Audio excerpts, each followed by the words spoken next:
उन्हें यह मालूम नहीं होता क्योंकि आत्मिक संगतियों की कमी है आज भी दुनिया में। आज भी लोग अपने घर के नजदीक वाली चर्च जाना ज्यादा पसंद करते हैं, चाहे उस चर्च में खुदा का आत्मा हो या ना हो। एक औरत चर्च के बाहर रोई जा रही। यीशु मसीह उसके पास आ गए। कहते माता क्या हुआ? उसने पहचाना नहीं। कहती इन्होंने मैनू चर्च तो बाहर कर दिता। यीशु मसीह कहते माता इन्होंने कभी मैनू नहीं वड़न दिता अंदर। तू क्यों रोनी? मैं नहीं गया इस चर्च कभी, मैं नहीं गया थे, तो तू क्यों? कोई प्रेजेंस नहीं चर्च में, कोई हीलिंग नहीं, कोई डिलीवरेंस नहीं, कोई मुक्ति नहीं, कोई बपतिस्मे नहीं। पर अगर कि कहीं हो तो वहां की जेलसी भी है। हम तो डूबेंगे ही, तुम्हें भी ले डूबेंगे। हाँ, हम तो हीलिंग डिलीवरेंस नहीं करेंगे। लोग आएंगे बीमार जाएंगे, दुष्ट आत्मा वाले आएंगे, वापस उसी तरह जाएंगे, मर जाएंगे, लेकिन कहीं जाने नहीं देंगे अच्छी चर्च में। एक लड़की ने यहां चर्च आना शुरू किया। जब वो खामरा चर्च में आनी शुरू हुई, क्योंकि क्रिश्चियन थे, वो बॉर्न क्रिश्चियन नहीं थे, लेकिन उनको प्रभु में आए 10 साल हो चुके थे, 10 के करीब साल।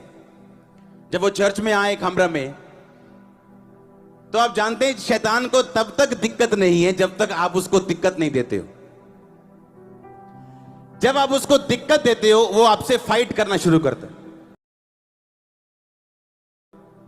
जब वो चर्च में आई खामरा में, तो उसके घर की गरीबी डबल हो गई, प्रॉब्लम्स डबल हो गई।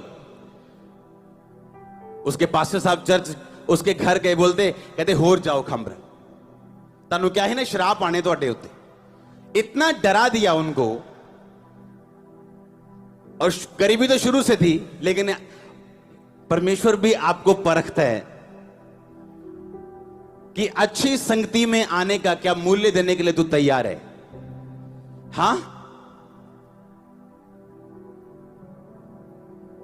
अगर आज मैं 10 बजे यहां हूं तो आप 5 बजे के बैठे हो, कहीं कोई बुधवार का आया हुआ यहां।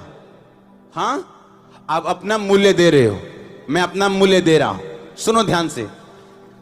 वो चर्च आती रही, उसने सुना नहीं, सुन के निकाल दिया।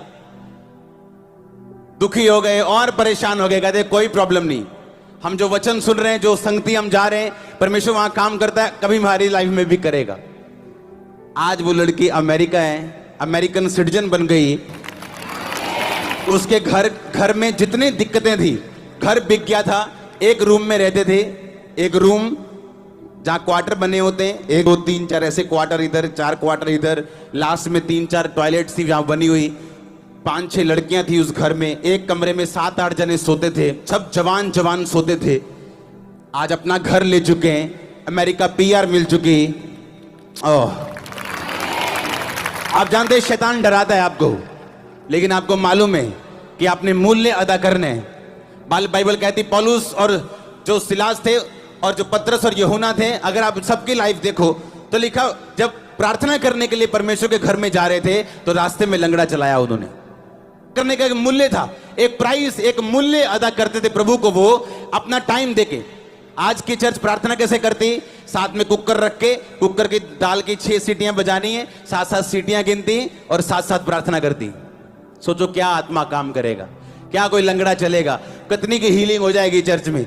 अगर खुदा को टाइम नहीं देंगे, प्राइस नहीं पे करेंगे, मूल्य अदा नहीं करेंगे। साल्वेशन फ्री है, पर आपने आपको अपनी डेस्टिनी मंजिल में घुसाने के लिए आपको मूल्य अदा करना पड़ेगा। मुक्ति फ्री है, मुक्ति का कोई पैसा नहीं, कुछ नहीं करना, आओ ग्रहण करो। पर जो कुछ प्रभु आपके लाइफ से चाहता है, किसी को सामर्थ्य देना चाहता है, किसी को फाइनेंस में बढ़ाना चाहता है, किसी को हील करना चाहता है, अब आपको अपनी डेस्टिनी पे काम करना है। आमीन। प्रार्थना करनी, चर्च जाना है, वचन सुनना है, पवित्रता में बढ़ना है, आपको आगे जाना है। विरोध का होने के बावजूद भी पीछे नहीं हटना, खुदा में बढ़ते जाना। अगर आप वहां जाना चाहते हो जहां खुदा ने आपको जाने के लिए बुलाया, पर मूल्य अदा करने के लिए कोई चर्च तैयार नहीं। जब स्पीड ब्रेकर आ जाए तो खुदा को बोलते हैं ये क्या हो गया, ये तो हमें नहीं चाहिए, हमें तो स्पीड वाली जूम वाली गाड़ी चाहिए, बस गाड़ी हमारी रुकनी नहीं चाहिए। जब हम चर्च ओपन करें तो हमें भी खामबरा के जैसे बढ़ना है। हर बंदा हर तरह से एक ही तरह से नहीं बुलाया गया। आमीन। हर बंदे की बुलाहट अलग है। हर बंदे को तैयार करने का परमेश्वर का तरीका अलग है। हर बंदे की टेस्टिमनी अगर एक सी हो जाएगी तो दुनिया बोर हो जाएगी। सबकी शक्लें अगर एक सी हो जाएंगी तो दुनिया बोर हो जाएगी। सबकी बोली अगर एक हो जाएगी दुनिया बोर हो जाएगी। उसने हर बंदे को अलग टेस्टिमनी दी है। एक घर में अगर किसी का पति बदल गया तो हो सकता है दूसरे घर में किसी का पति ना बदला हो पर उसके बाद फाइनेंस की ब्लेसिंग हो और इसके पास ना हो, और उसके बाद उसी के पास फाइनेंस की भी आएगी और उसका पति भी बदलेगा। लेकिन ये टाइम की बात है, बाइबल कहती है। और ये परमेश्वर पे निर्भर करता है जिसने आपको अपने पास बुलाया कि वो कौन सी गवाही आपको कब दे, लेकिन आपने मेहनत करनी और मूल्य अदा करना छोड़ना नहीं। हालेलुया। अगर सब अमीर घर में पैदा होते तो क्या होता? अगर सब गरीब में होते तो क्या होता? परमेश्वर ने अलग अलग तरह से आपको भेजा दुनिया में। खोजो तुम कौन हो और परमेश्वर क्या चाहता तुम्हारी लाइफ में। वो तब मालूम होगा जब प्रार्थना में जाएंगे, तब मालूम होगा जब जेलसी छोड़ेंगे, जब शराब छोड़ेंगे, जब नशे छोड़ेंगे। वो तो तब मालूम होगा ना। वो तो हम छोड़ने के लिए तैयार नहीं। और खुदा का आत्मा जब बात करता है, आप जानते हैं खुदावन सबसे बात करता है, सब लोगों से।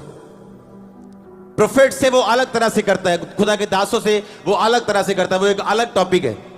लेकिन हर एक को उसका आत्मा अगुवाई करता है, लेकिन वो व्यक्ति नहीं सुन सकता जो शरीर में है।